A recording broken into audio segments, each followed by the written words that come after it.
like a Hellcat.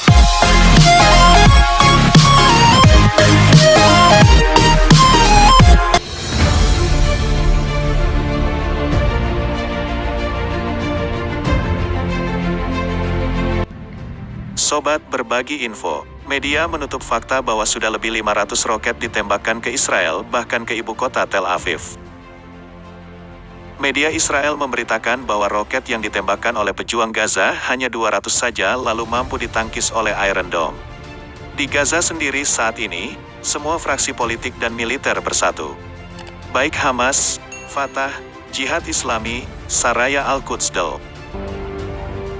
في يوم انطلاقة حماس أرواحنا ودماؤنا وأهلنا وأبناؤنا وبيوتنا فداء للقدس والأقصى. Mereka semua ditelepon satu persatu oleh Erdogan, terutama dua faksi terbesar yaitu Hamas dan Fatah. Disuruh susun kekuatan untuk persiapan perang jangka panjang.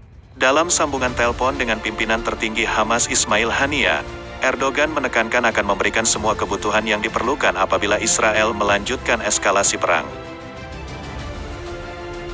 Sobat, di Mesir, Menlu Mesir berupaya membujuk PM Israel Netanyahu agar mau menghentikan agresi ke Gaza, tapi gagal. PM Netanyahu bahkan tidak mau merespon Menlu Mesir. Ini sahabat karib lagi ngambekan.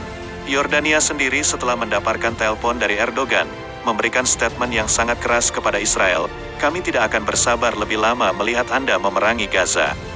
Belum pernah statement begini keluar dari Raja Yordania. Sobat berbagi info, Hamas saat ini perkiraan memiliki lebih 100.000 rudal berbagai jenis yang sudah lama dipasok ke gudang senjata mereka di Han Younis, Jabalia, dan Beit Hanum. Sobat, itulah informasi dari bumi Palestina. Saya Jakfar Sidik mengundur diri, bertemu kembali di video selanjutnya.